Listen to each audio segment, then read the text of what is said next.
بسم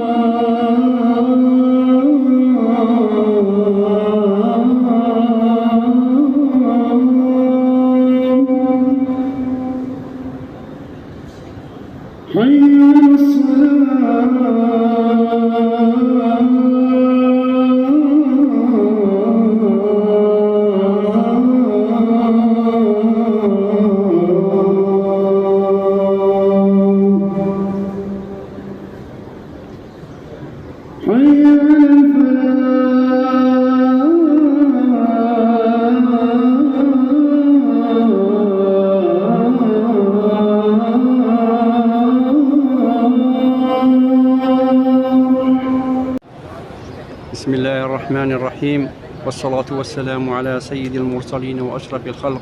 اليوم 24 ماي 2023 من المسجد الحرام ومن أمام الكعبة المقدسة.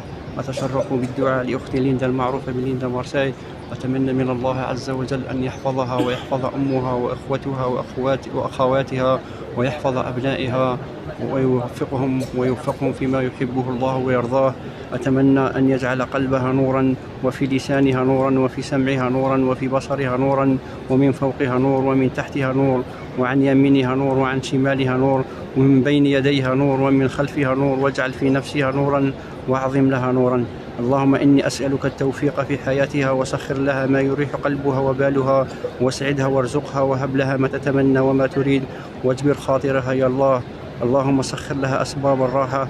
اللهم يسر لها الأيام القادمة، واجعل لها نصيبا من التوفيق والنجاح. اللهم سهل عليها تبقى من درب طوى معظمه. اللهم امنحها القوة وابعد عنها مصائب الدنيا ومصائب الحياة، وسر حياتها واجعل النجاح حليفها.